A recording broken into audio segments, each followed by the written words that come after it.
We're here in the office of the chairman of the Regional Democratic Council of Region number 9, paying a courtesy call. Gives me great pleasure to say a very good day to you, sir. And this, of course, is for the Guyana Police Force, Public Relations Department. Thank you and good afternoon. And most welcome you guys to the region number 1. And my name is Brian Allicock, the regional chairperson for the Upper Takatu, Upper Essequibo region number 9. And I'm happy to share with you my experiences working with the police force in the region. Since I've assumed duty in 2015, I've had several commanders. Well, first was OCs, Officer Commanding, but recently we became a division by itself. So we have our second commander here with us, and since he has taken up that position here, the incidents of crime have reduced tremendously. And because we have a really good collaboration between ourselves, the RDC, and the police, as well as the military, and of course the magistrates court, because I would normally go and chat with the magistrate concerning the work and so, and the cases. And what we found is that long ago the magistrate used to come every 3 months or so, and then at that time the case, they'll have to call back those people that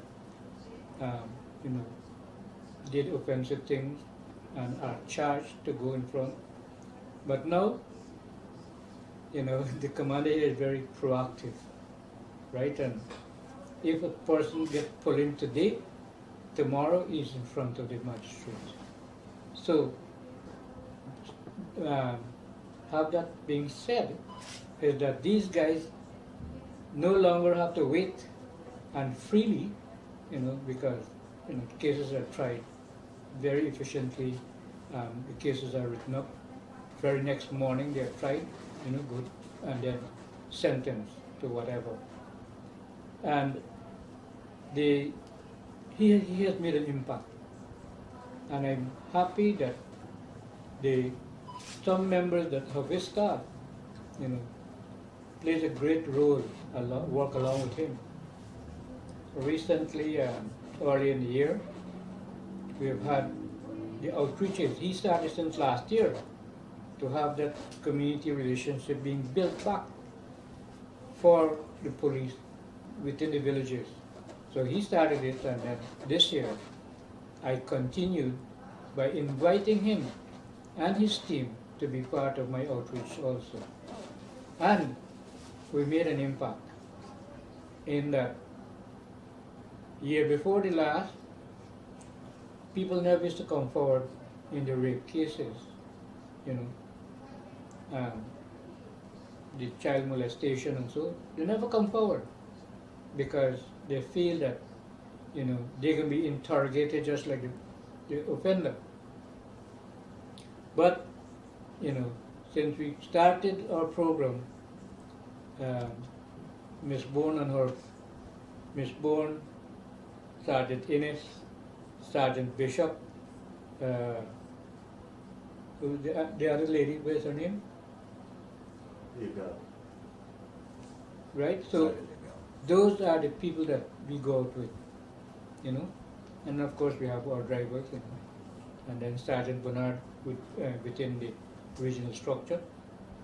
And they have really made an impact in that. The first time was just 17 cases being reported for the year. After we started that exercise, they went up to 37 cases that is reported, because the girls feel that they're bold enough and safe enough to come to the police to report these matters now. even though some might be done, happened 2 or 3 years ago, they're still coming out. And that is what I like about it, and that is what I like about the commander and his team. They're making an impact, and they continue to do that. And with the driving courses, you know, the package and so, they take it out with them when they go into these villages. And they offer an opportunity that was never there before by offering carrying out the packages, having them look at it, and then it shows them and say, okay, we have 15 to 20. From 10 up, they go out there, teach them, and give them the exam. So that you don't have to come all the way to the No, gym. they stop all of that. So we have more people now participating in order to get their driver's license, right? And that was an initiative by the commander, and his team, and that I really welcome that. And I keep telling people, I reminding them now that we teach all, we come and teach all right here. And if we find y'all after now committing an offense, you're going to be charged, because right? So that is what, and I'm really happy of how the commander and his team within the region is working. You might have one or two of these guys, off and on, but it's like when you have friends, all of us are friends, and sometimes we confide in our friends the wrong things, and that gets out. But I love how the commander operates, and he was with me in the Kurasabai sub-district, and when they arrested a person, actually we went up to top of the mountain, and the guy was a health worker, and he said, look how it happened. I come listening to these people, and now they're arresting me. Because they go for him actually, but they didn't tell anybody, right? But he committed an offense, sexual molestation, right? So that's a criminal offense. So both of them right at the back of the vehicle. And then the night now, Commander, the vice came and said, Chairman, can you drive or take us on a mission? I said, no problem. The vehicle is there, the driver is there. So the people, they expect it was my vehicle, because they don't know my vehicle, brand new, right? So when they drove in, straight to the house, them guys were there using the thing. And the guy that committed the offense, raped his daughter and these things, he was right there. So they just collected him. So the people didn't realize that it was police coming. They thought it was things. So I love how he operates, At times you got to use whatever means. And I don't have no qualms of lending him the support, give him the support that he needs to do his work. Because we are all here to keep crime down and to correct things. Another operation I could tell you about, we went up north, The people accuse him of kicking down the door, but he doesn't. He went there 3 o'clock in the morning, wrapped. The guy came out to beat pants. When they looked, they might done roll up some spliff already, thing, and a portion in the bag, and he just collected. The lady who was part of their relative, that next day how the police kicked down the people's door and all kind of thing. I told him, I said, that was never so. I said, you ask the guys then. They didn't kick down no door. They might open the door themselves and let them in. So that is what I like, how he operates. And he don't go brother. When I say brother, boasting and bragging about it. You don't hear that at all. He would give me his report and I said, okay, thanks. It ain't going no back. So unless the people come and confront me, then I will give them, what I need to give them. And so that I'm very happy with how they're working through this region. And another aspect is that when people call me, and I call him. We call each other anytime. And I call and say, Commander, this is what the reports I'm getting. This are putting somebody on or persons on now, and they go. When they get back, give a report, successful or not. So, and the other aspect is that most times when I go over there to have meeting, I would ask them to accompany me because of the Brazilian contact. Right? The federals over there is in contact with them. They exchange numbers. So, and that is how we had some recently over here when you were in Georgetown. Deputy was here with them. Yeah. Right? So the guy, he lived in a quarry. But like the message get out before, and they say he gone in his farm, but the vehicle couldn't reach to the farm because of the water situation. So we are having real good work by our policemen. And every Monday I commend them because every Monday I have a virtual meeting with the Prime Minister, right, and the National Task Force. So I commend them, and it needs to be commended because of what they're doing, right? So, that is, I don't know, other people feel otherwise. They haven't visited the mayor's office yet. We will be there shortly. Yeah. At times you might hear negatives too. So, because, of my meetings, you normally bring up these things. Until one time I get so fed up, and the commander was when he told me that he was there and this, I asked him, who did you report this matter to? Nobody. I said, well, you're part of it, because you encouraged it, and you were there. So these are the things we face. People have information, but I could trust this commander. If I give him information, I would never hear it back. Ali would call me and say, successful operations. And that's what I'm happy about, right? So that is, and I must, I would like you to, extend to the commissioner. I don't say acting, his commissioner is commissioner, right? Because we are all in the same thing together. We know each other personally also. So tell him that the guys that you have on the ground here, that they're doing their job. Just before the final thing I ask you, you made mention of the ATVs, and it reminds me, one of the reports that comes from your region often is a number of the accidents that occur are with persons who are riding ATVs, who get involved in accidents that are either serious or deadly. I'm sure, would you like to use this platform to maybe appeal to those who are driving in the community? Yes. To be able to be a little bit more careful in how they use the roadways. Okay, thank you very much. While we were going around on the outreach, that sort of education was meted out to the people in that we had the traffic cops delivering to the people, saying that, okay,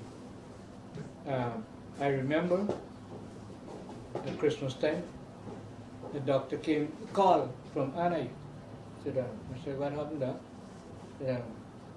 I did at the police station here. And I laughed. I said, why they pull you in? He got attacked. I said, let me tell you why they pull you in.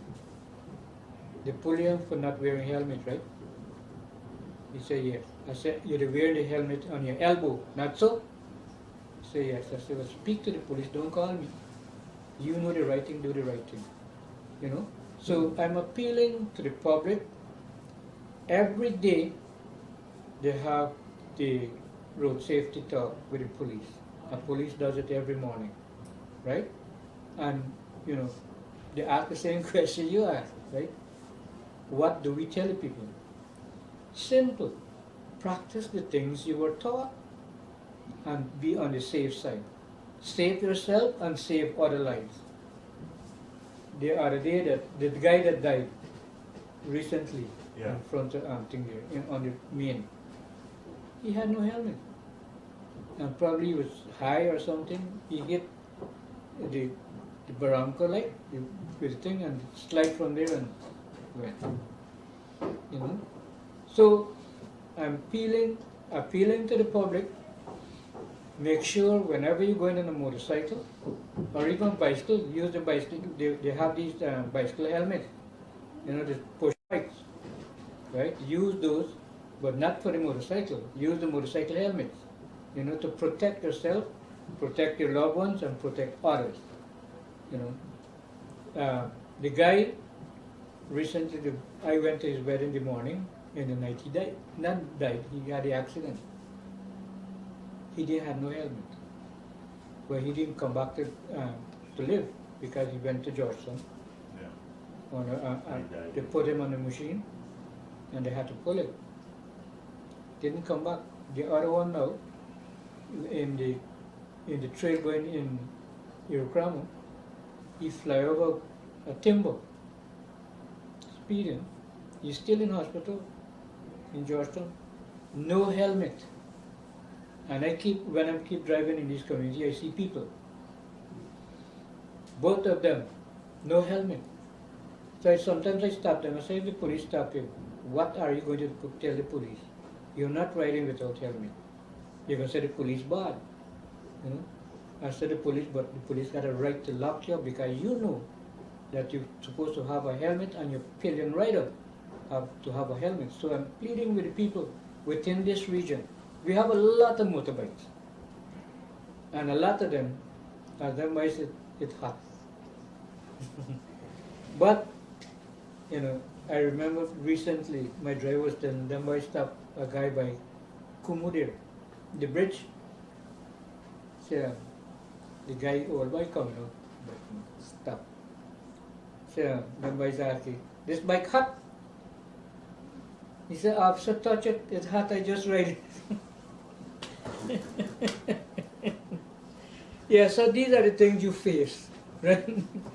But it is not joke. I'm pleading, let us all, if we are riding a motorcycle, let us all have helmets. You know, safeguard ourselves, protect your lives, you know, and protect the lives of your loved ones. You know, because most times it's husband and wife, or boyfriend and girlfriend, or girlfriend and boyfriend, vice versa. Because something girls story about it, right? So please wear a helmet at all times. Thank you. All right. Mr. Chairman, Yeah. the Deputy Commissioner of Administration was recently in your division checking about further collaboration and initiatives. Yeah. But one of the things we've learned, and I want to get your take on how important you think this will be, the importance of training for language to break the language barrier within your community by policemen and women who operate in this region. How much of the initiative do you see this as being supported by your office? Yeah, actually, since I came in 2015, we link up with the Brazilian, and we asked for some policemen to be trained. Some were trained, but they were removed by the now commissioner, right? So, yeah, so these are the things. But we would always try to assist. Now we are thinking about having the policemen trained in Portuguese and Spanish, because we are having an influx of Venezuelans. And of course, within the communities, they don't have too much of a barrier, because most people speak English. It's only the very senior folks don't really understand the English properly. But they're all times they have interpreters. So we don't have that kind of thing there. And what we did when we had the aircrafting, they didn't want to speak to the police. And that time I had another driver who couldn't speak Mapuche. So I tell him, I said, talk to him in Mapuche. You know.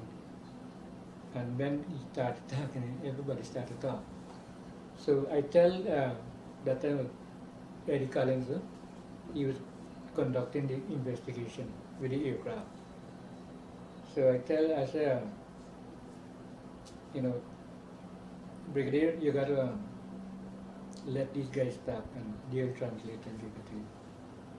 And that's how we get information, right? So at times they might play hard that they don't want to talk, but get somebody who, you know, with in the bracket. Bernard could speak Makushi because he grew up in the area there. Yeah, so and then of course Joseph and Ambai. Joseph is Kurasabai, no? Or Domso. He's right there now. No, at that origin. Yeah, Grass. And then the other guy, Solid- Alfred, solid. no? Alfred is Domso. Alfred. So you have policemen that could speak the different languages, Yeah. right? So, but it doesn't bar them from being trained. And one time I went to teach do business management in a village, Katunarip. And after the 2 weeks training with the ladies, they were giving their opinions and, you know, expressing their feelings of how we went through. So one of them said, you know, at that time was CDO. CDO Allicock, you did well. You trained and taught. But you didn't speak our language. You know, and the only way you could do that is to marry one of us. so this is the kind of thing, you got cut out those things, right, when you edited it. Yeah. So, but there's nothing debarring us from training, you know, because we're trying to promote back the languages in school now, you know, and they got big people who could teach, right? So, you know, my sister, the head in the north, the MRU, the Makushi Research Unit, they're teaching the Makushi of the way. You have these girls on the radio station in Aishelton, Papshana. And then, of course, you have the YY, Deep South. Their daughter is in Georgetown, really. You know, she married to one of them soldier boys, so she lives in Georgetown. So they could teach the languages. You know, so I think it's a wide idea, but mainly once you come to work here, I think the guys should take up the opportunity of being trained in Portuguese and Spanish, right? So that you could have that free. And finally, just as an invite for anyone who would like to come to your region, whether to visit or to relocate, what would you say are the best traits of Regional Division 9 for anyone who would like to come here? Okay. You know that we were named the best tourist destination in the world, right? Region 9. And that is so because of the kind of packages that were put together to have the tourism come in. Different types of things, and mainly so the borders, the nature lovers, you know, and people who love savanna type lands, you know, these are the attractions. And I would invite anyone, the rivers, creeks, falls, you know, to get here and enjoy it. And we have had, during the rodeo, we've had the largest crowd coming.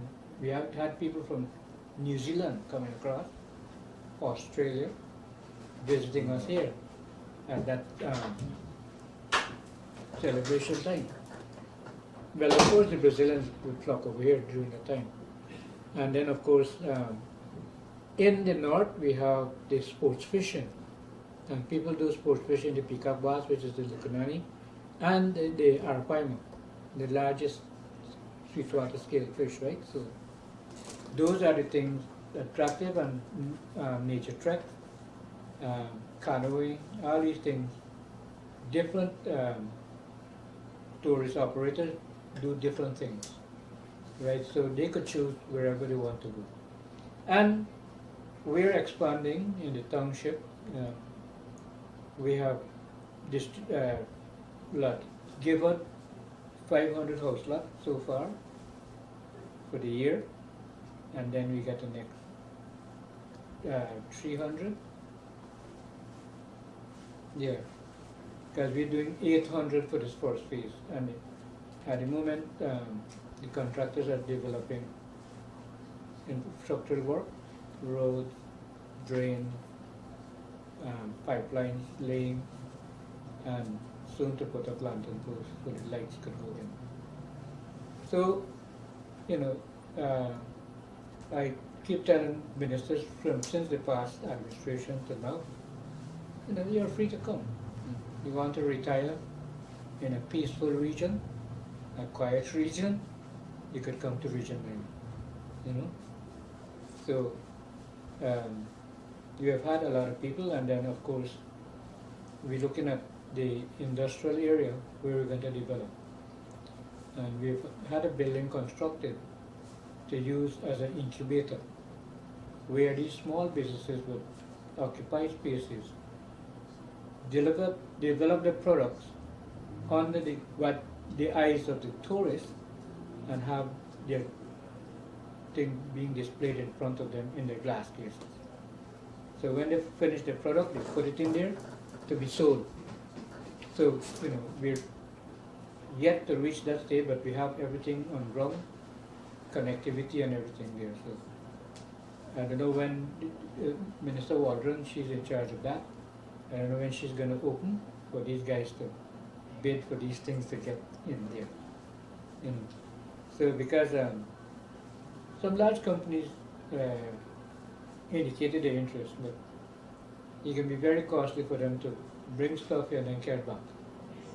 You know, instead of have things in here, produce here and then ship it out. So we are working with that, and a lot of Brazilians have indicated their interest. So, you know, kind of development that we need, and then we are giving the Guyanese the first preference of the agri-development. The president asked for a 10-acre plot to do experiment for soybean production, right? So we're going into that. So people who want to come into farming, you know, we have Land and Survey have put up lands for agricultural development within their plan, right? Not far from that thing. So you don't have to drive far if you get a lot. They have from 5 acres up to 1,000 acres. Well, 1,000 acres mainly is for grazing purposes and so for cattle.